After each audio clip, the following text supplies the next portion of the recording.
Hey, what's up, you guys? This is the continuing to read through Revelation series. I'm gonna just read chapter 6 today. There's a lot that goes into this chapter, and it's talking about the seals to start with, so let's get right into it. So, Revelation 6, verse 1.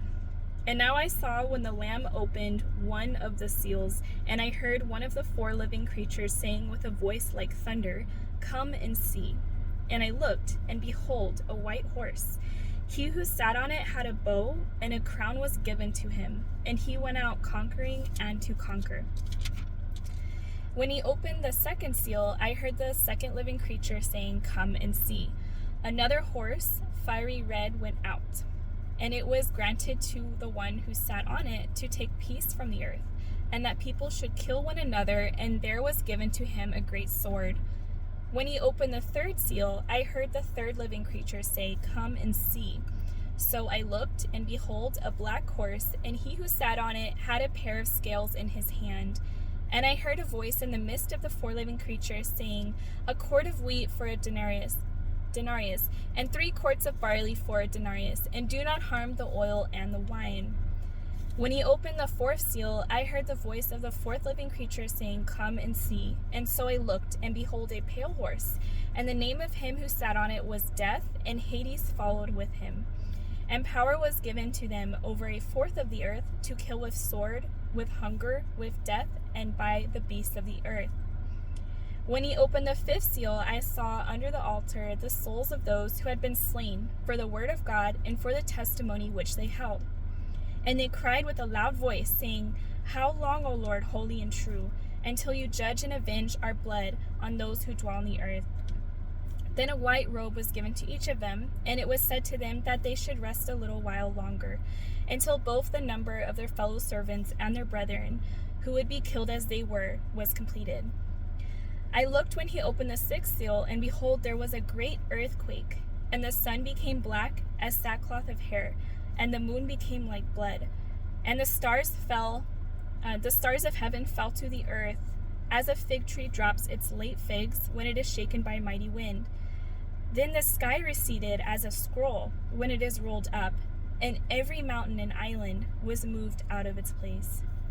And the kings of the earth, the great men, the rich men, the commanders, the mighty men, every slave and free man, hid themselves in the caves and in the rocks of the mountains, and said to the mountains and rocks, "Fall on us and hide us from the face of him who sits on the throne and from the wrath of the Lamb. For the great day of his wrath has come, and who is able to stand?" So that's it for reading, but there were a few things I wanted to comment on. And there's so much that is jam-packed into this one chapter that obviously, like I mentioned in the beginning of this reading through Revelation series, this is not a Bible study, so this is like not all-inclusive. But there are some people who have different ideas for what each of these seals represents, but the Bible is pretty clear as to what they really are.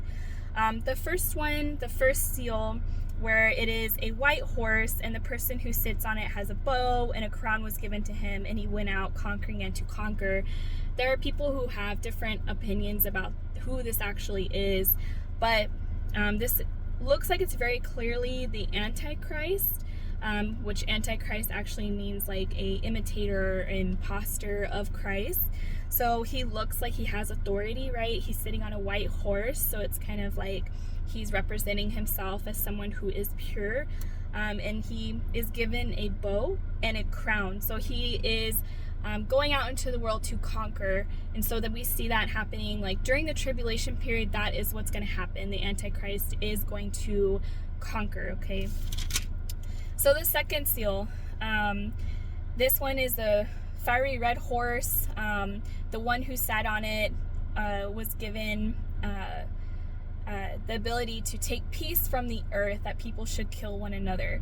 So this is like war and division between countries, nations, at war with each other. And the third seal is a black horse, and he has a pair of, the person who sits on it has a pair of scales in his hand.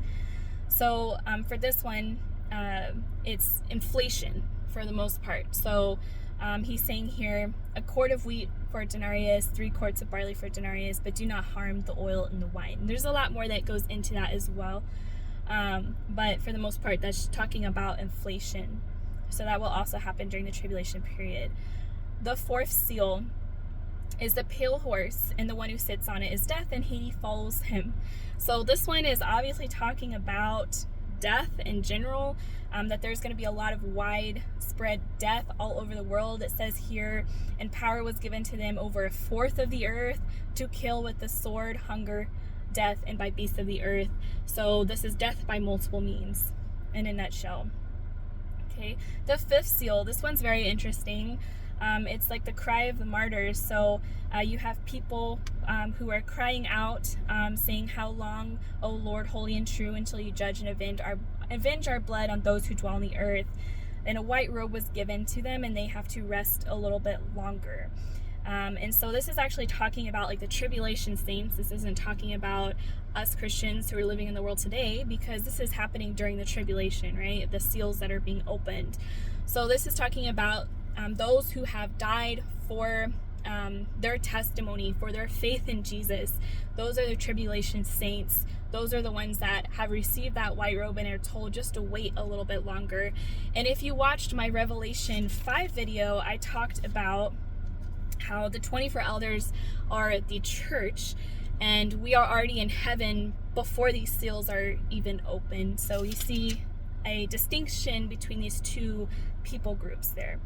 And then the 6th seal is also pretty interesting. There's so much that goes into this, but it's basically just, right here my Bible has it titled Cosmic Disturbances. But it's an earthquake, the sun becomes black, the moon becomes like blood, stars fall to the earth.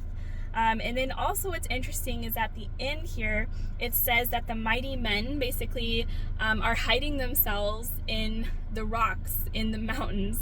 And so I know a lot of you guys who are watching for the rapture probably also know that there's this rush to get like underground bunkers and things like that, kind of like preppers, but not necessarily just like preppers that you see like on YouTube or you know, shows and stuff. But these are actually like people who are celebrities and things like that don't necessarily talk about it, but they're out trying to actually get bunkers and things because they know something is coming. But unfortunately, you know, most of them are not saved. And if they are doing things like that, then they are saved, they don't really understand what really is going to take place. So don't let that be you, right? Like, we know that we will be raptured prior to the tribulation period. And yes, things can get quite scary here on earth, but we have Jesus. And we are given the power of that sound mind. So we do not fear, right? So don't let that be you. Just place your faith in Jesus, that you're trusting Jesus, that no matter what happens, it is for His glory, it is for His purpose, and we will be gone before the tribulation period. So anyways, you guys, that's it for today. God bless you. I hope you have a great rest of your day. I will see you guys in the clouds very soon, and it is a great day to be raptured.